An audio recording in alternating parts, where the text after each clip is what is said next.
各位同學，大家好，歡迎來到今天的 HSK 6級考前輔導系列課。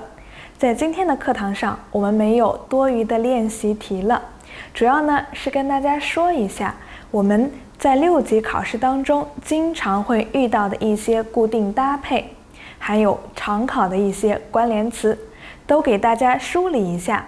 如果你遇到覺得自己掌握的不太好的詞呢，可以記下來。如果是你非常熟悉的表達，也可以再鞏固一下。好，我們就先來看今天的第一部分，固定搭配。在6級考試當中，不管你是在做閱讀題還是書寫題的時候，都希望大家可以多用一用固定搭配。一般來說，固定搭配可以讓你把句子呢說得更漂亮一點。同時呢，也可以幫助你快速的去找到問題的答案。那在6級考試當中，有哪一些固定搭配是經常考的呢？下面就和老師一起來看一看。我們今天的第一個固定搭配是據什麼什麼觀察。據就是根據的意思，也就是根據什麼什麼的觀察，然後得到了什麼樣的結論。比如說，據我這段時間的觀察，發現他沒什麼實際工作能力。也就是這句話的意思，它就是說，根據這段時間，我經常呢就會去看一看他在做什麼。那根據我的觀察，發現了什麼呢？發現了他工作能力不是那麼的強，沒有什麼實際工作能力。據是根據的意思，除了據什麼什麼觀察，還經常會出現的一個表達是據什麼什麼了解，也就是根據你的了解，然後說一說可能會發生的事情，或者說已經發生的事情，你了解到的內容是什麼？比如據記者了解，後邊呢一般是某個人作為了解的主語出現。據記者了解，今年國產手機銷售形勢十分喜人。最後這個十分喜人是一個比較書面的表達，意思就是說銷售成績好，大家都很開心，覺着這個形勢非常好，是一個比較樂觀的，是一個比較好的形勢。我們說十分喜人，形勢十分喜人，這個呢也是一個固定搭配，可以積累一下。說了句，我們再來看介詞對。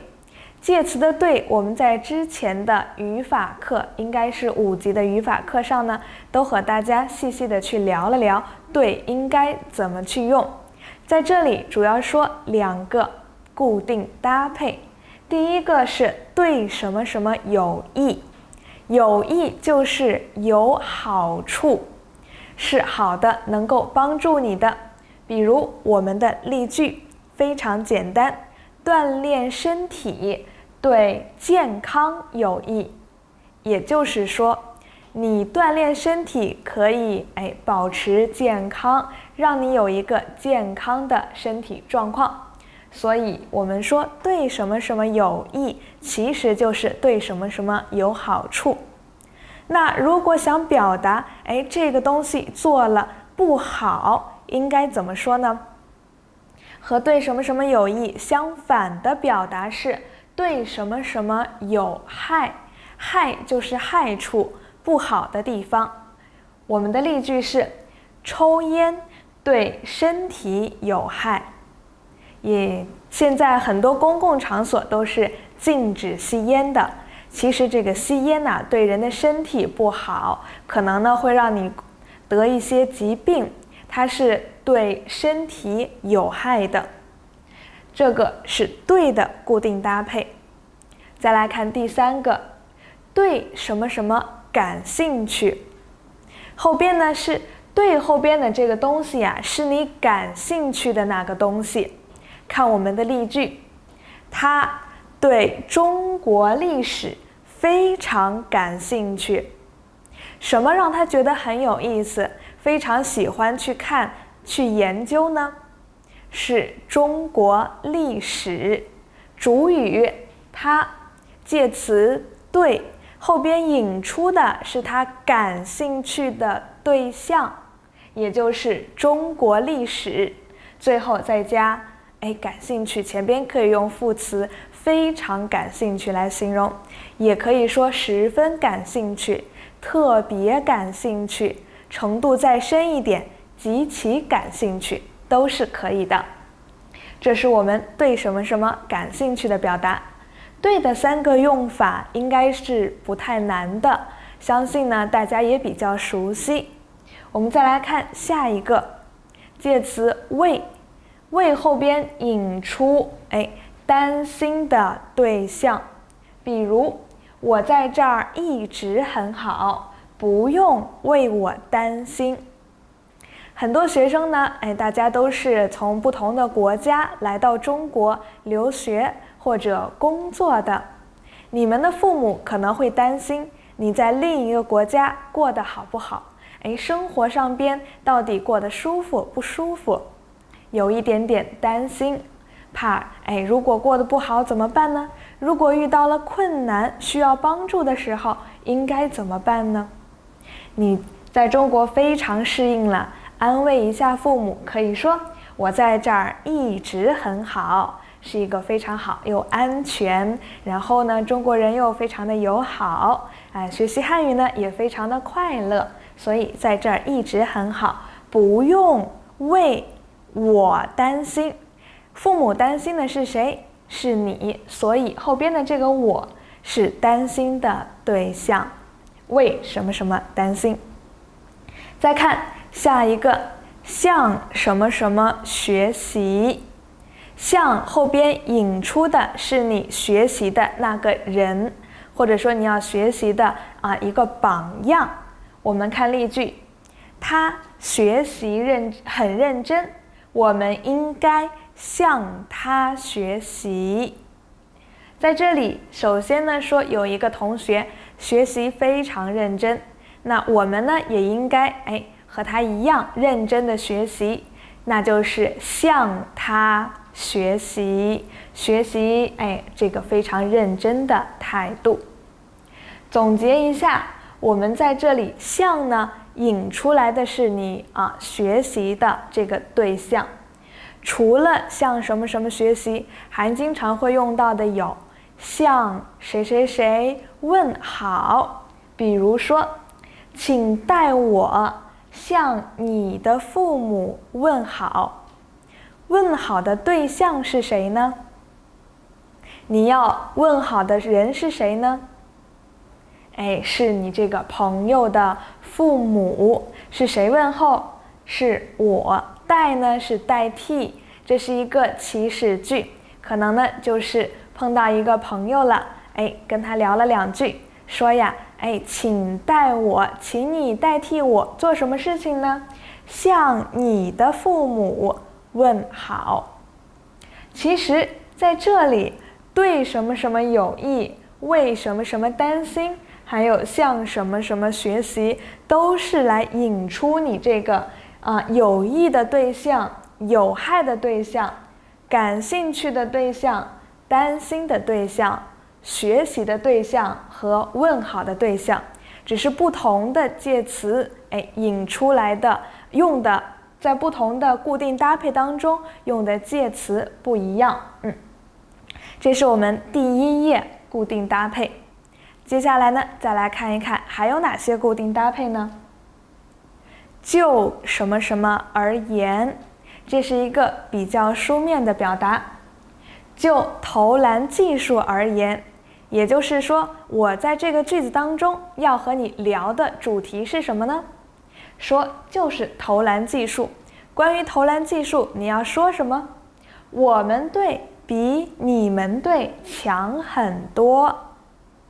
它呀，就是來說明一下你這個句子當中你要說的那一個方面，那一個主題是什麼？我們隊比你們隊強很多，什麼強呢？用就什麼什麼而言來引出。我們再來看下一個，就什麼什麼來說，就他的語言功底來說，全系沒有一個人能比得過他。在這句話當中，和就什麼什麼而言是一個非常相似的表達，它們的意思差不多，都是來引出你後邊說的這句話說的具體內容是什麼呢？你說全系沒有一個人能比得過他，那是什麼方面沒有他厲害呢？他在哪一方面是全系裡邊最厲害的那一個人呢？我們用就什麼什麼來說，引出來，就他的語言功底來說，他的功底其實就是基礎，語言的功底非常厲害，語言學得非常扎實。再看下一個，對什麼什麼來說，這一個大家應該不太陌生吧？我們的例句是，對很多留學生來說，漢字有點難。是不是真的有點難呢？大家已經到6級了，已經認識很多漢字了吧？學到現在，你們還是覺得漢字有點難嗎？老師非常好奇你們的答案。對什麼什麼來說，也是來引出一個主體。漢字有點難，是誰認為漢字有點難呢？是對於什麼樣的人呢？是老師嗎？不是，是對於許多留學生來說。再看下一個，拿什麼什麼來說，我們先看例句，看一看它的意思是什麼。拿產品質量來說，最近有了很大的提高。這個其實就是你舉的一個例子，比如說呀，我們說這個產品質量怎麼了？最近有了很大的提高。拿什麼什麼來說，是你要說的一個对象。下一個以，留一點內容，為後邊接着再說完整。例句是，我們都要以他為榜樣，努力做好自己的本職工作。以什麼什麼為什麼什麼，就是把它當做什麼。比如說我們這裡的以他為榜樣，其實呢意思就是我們要把它為當做作為的意思，當做我們的榜樣。他做了什麼？樹立了好榜樣呢？他是一個努力做好自己本職工作的人，所以呢我們也應該努力做好自己的本職工作。下一個跟什麼什麼有關，和什麼什麼有關是一樣的意思。例句，研究表明，肥胖跟一個人吃飯速度有關。這個是不是正確不知道，但是確實有可能。你胖不胖是和什麼有關係呢？是什麼會影響你到底是胖一點還是瘦一點呢？這個影響你胖一點或瘦一點這樣的一個因素，我們可以說它是和什麼有關？和你的吃飯速度有關，也就是他們兩個是有關係的。可能吃飯速度快，他就胖一點；吃飯速度慢，他就瘦一點。這個是和什麼什麼有關的用法。最後與什麼什麼相比，兩個在做比較，比較其中的一個对象 A 和 B 做比較。如果 A 做主語，那比較的对象它是和誰比？和 B 比，我們就把 B 放在與的後邊。比如說，今年報名考試的人數與去年相比下降了一些。比較的对象有2個，一個是今年考試的人數，我們說它是 A， 和它比較的对象是誰呢？是去年考試的人数，我們說它呀是 B。因為考試的人數，報名考試的人數呀，它都是一樣的表達，所以呢，我們只說它不一樣的地方。與什麼相比 ？B 是誰 ？B 是去年的，所以在這裡保留去年，不再重複說這些內容了。A 和 B 相比，下降了一些。今年考試報名的人數，沒有去年多。與什麼什麼相比？好，接着再來看我們的第3頁。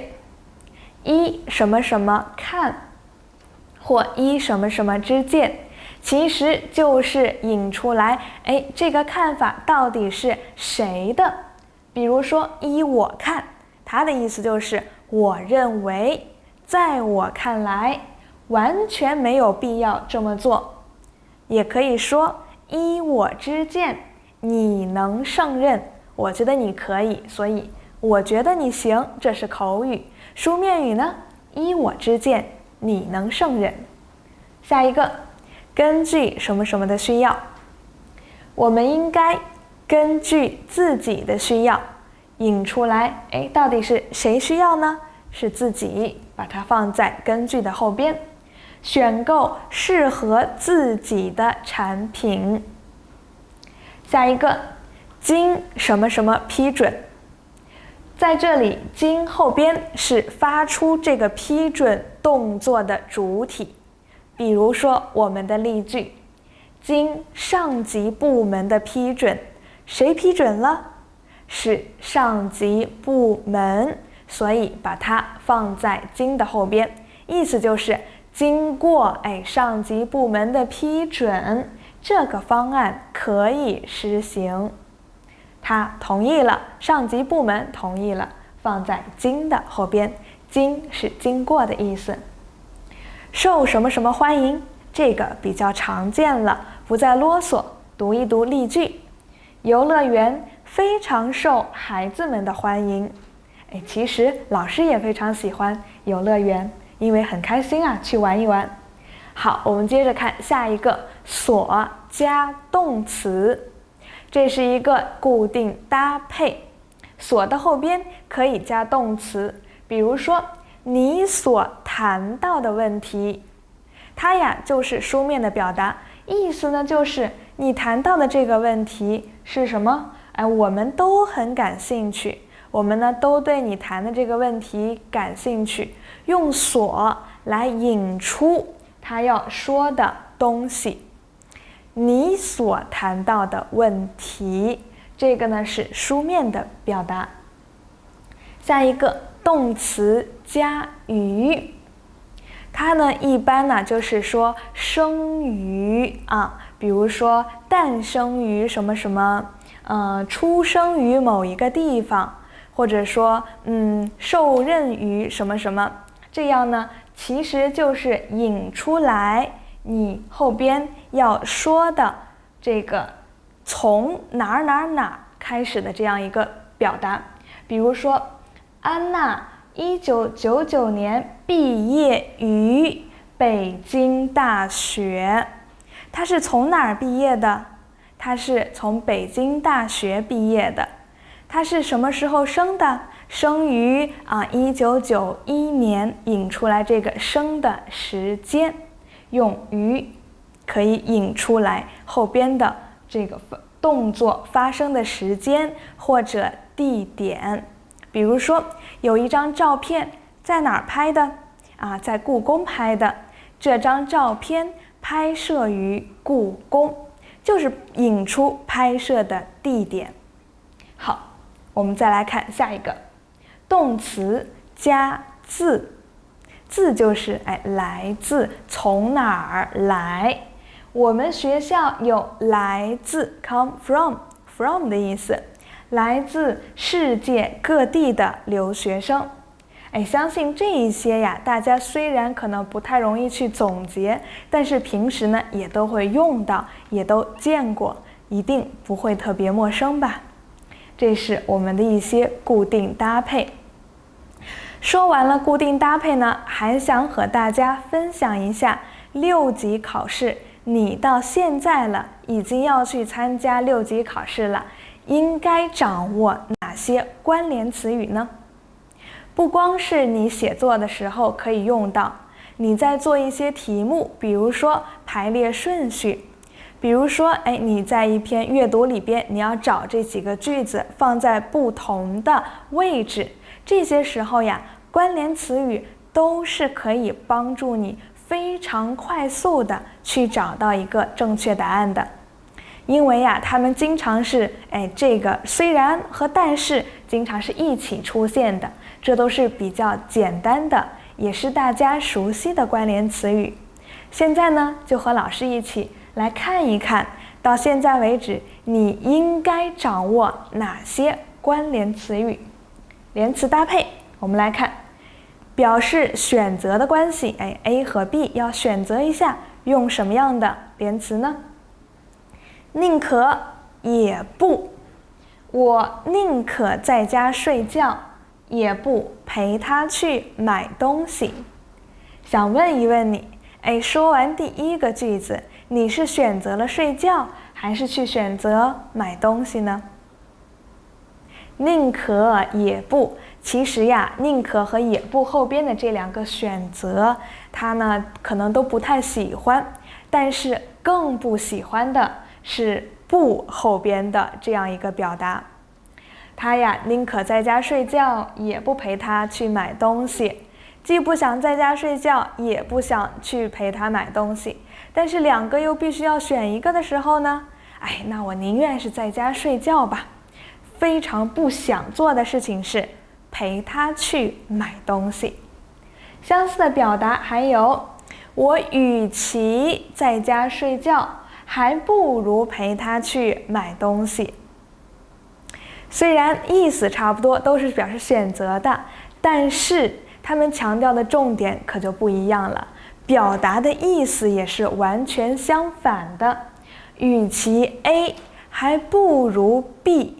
否定的是與其後邊的內容，而我們寧可也不否定的是也不後邊的內容，也就是第一個句子他選擇在家睡覺，第二個句子說話的人選擇陪他去買東西。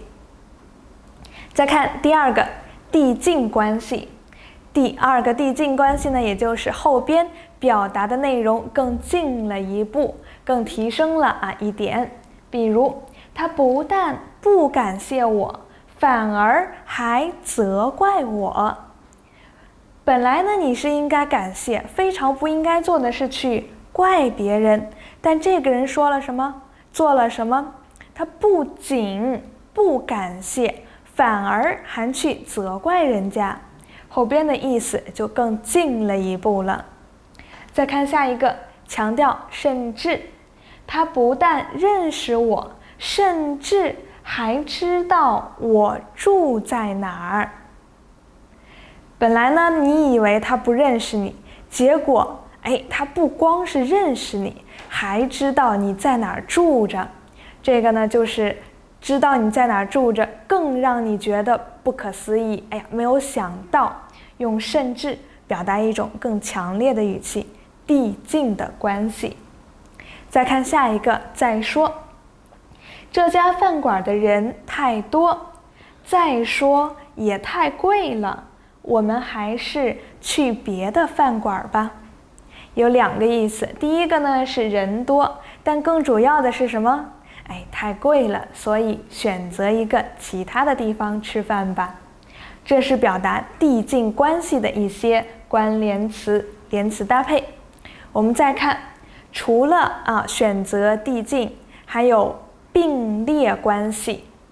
常用的有既又，大家比較熟悉，也很簡單，兩個都有，兩方面都有並列的。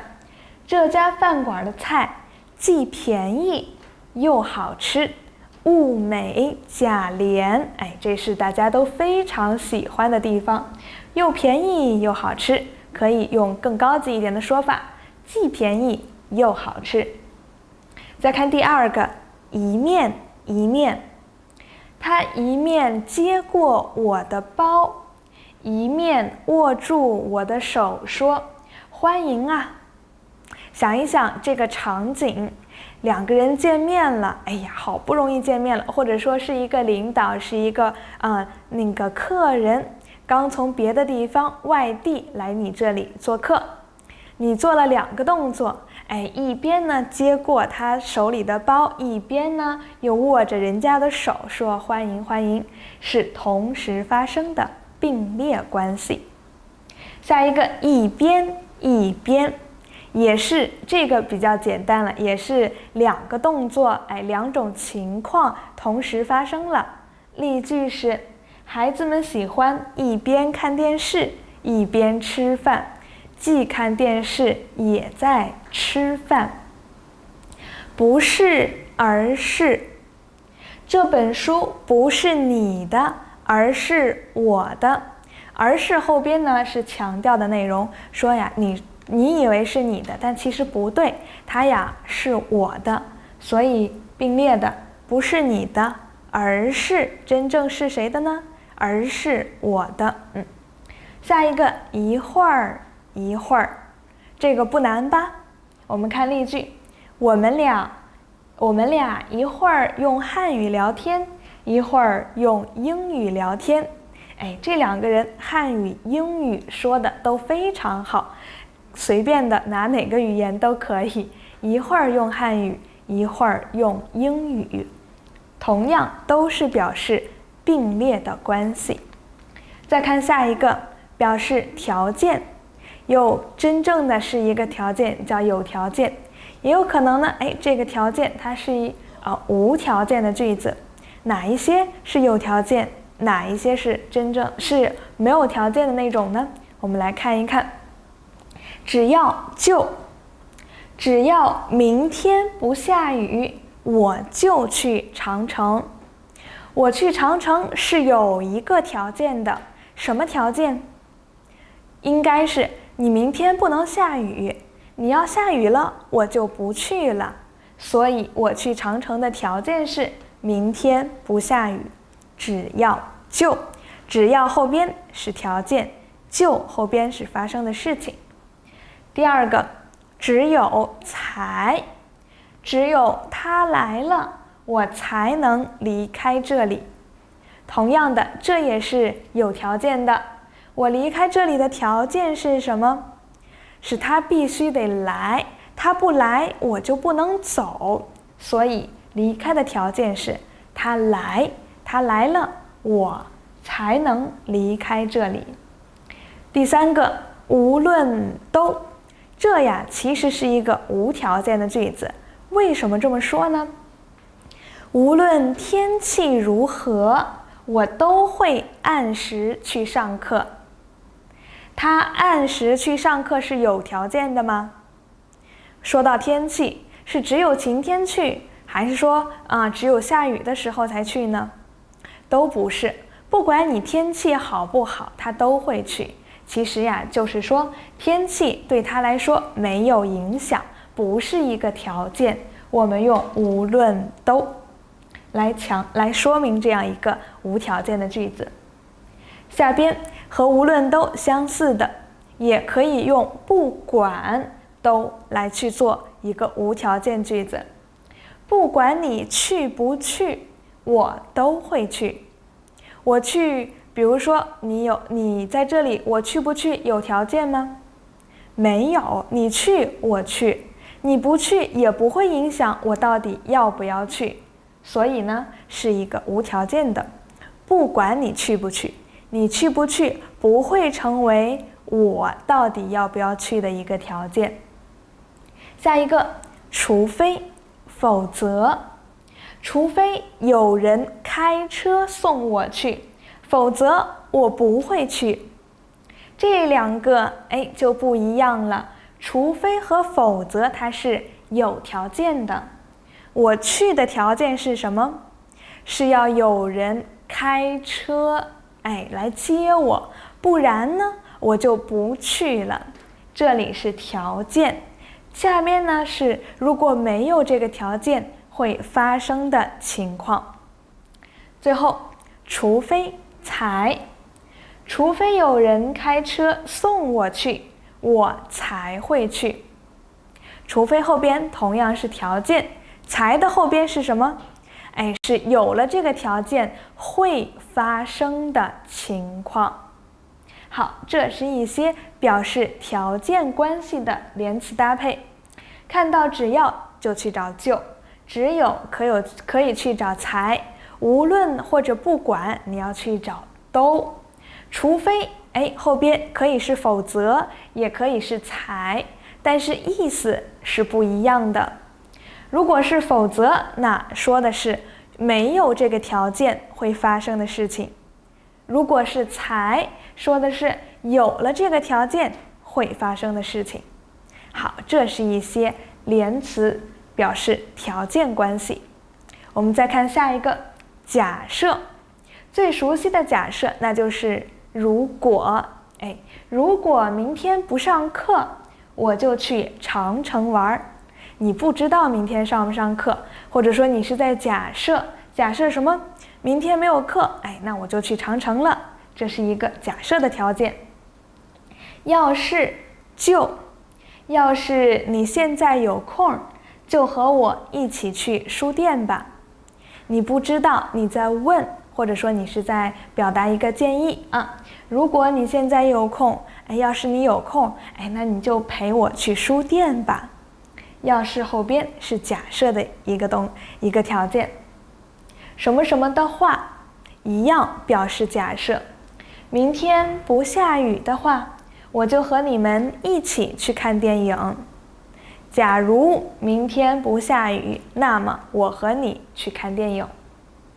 即使也，這樣的句子是即使明天下雨，我也會按時上課。表示假設，假如明天下雨，但是呢，我還是會按時上課，是一個喜歡學習的好學生。下一個就是或者就算，再來也。就是你不讓我去，我也會去。在這裡，就是後邊呢，引出來的是你假設的一個條件，或者說你假設的一個情況。假如你不讓我去，那麼我也會去。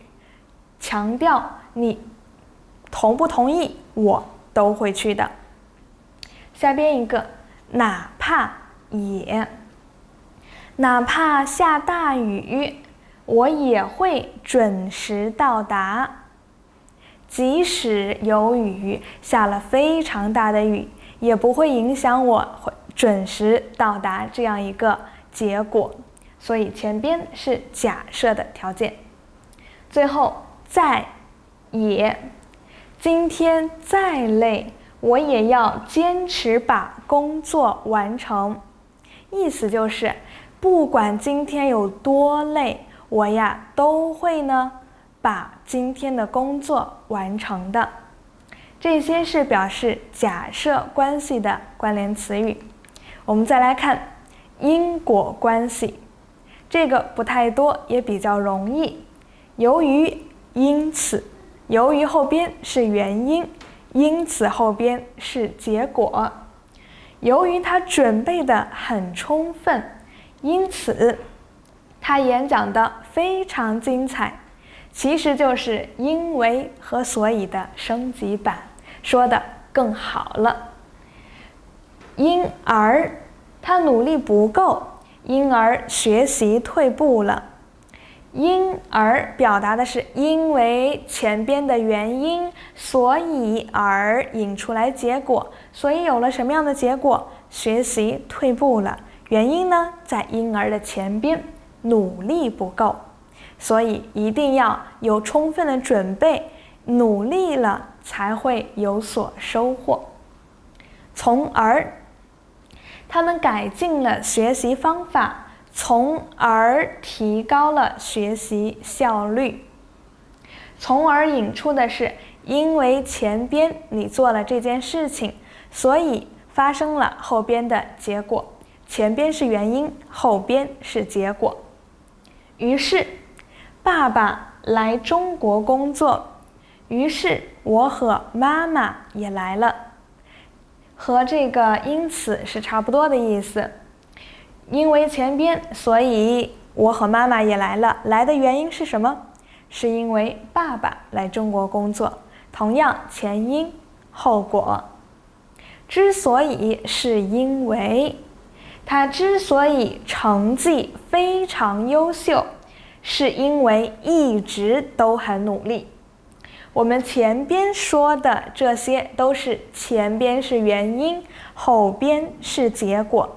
但是轉折了，注意，之所以是因為和前邊的不一樣，之所以後邊是結果，是因為把原因呢放在句子的後邊了，所以做的時候一定要明白到底哪一個是結果，哪一個是原因。好，下邊我們來看一看表示目的的连詞搭配。最簡單的為了，後邊加你的目的。為了學好漢語，我來中國留學。第二個是為了，你做一件事情是為了什麼？是為了後邊加你的目的。我來中國留學是為了學好漢語。不管怎麼說，只要是為了，那它後邊呢加的就是你的目的。放在前邊不用加是，如果是放在第二個小句子的位置，你要加是為了，加一個是字，大家要注意一下。第三個，以便，我要多和中國朋友聊天，以便提高我的漢語水平。以便意思是目的是為了方便什麼呢？它其實就是引出來你的目的。聊天是為了方便我提高這樣我的漢語水平，也就是目的呢是後邊的提高漢語水平。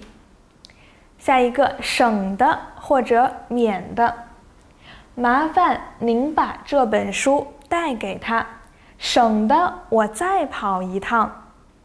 後邊呢是想要避免的一個目的，你是不想去跑了，所以呢你用省的來引出你的目的，省得再跑一趟，就不用再跑了。還可以說免的，它們的意思是一樣的，用法也是一樣的。看一個例句，我再詳細說明一下，免得引起誤會。省的和免的後邊都是不想要發生的情況，你既不想再跑一趟，也不想引起誤會，所以它是有否定的意思在裡邊的，是不想要這樣的目的。大家要注意一下，如果在修改病句找病句的那道題目呢，遇到了省的或者免的，一定要看一看到底是不是这個說話的人不希望出現的一個結果。最後，以免，它和省的或者說免的意思差不多，都是要不希望發生。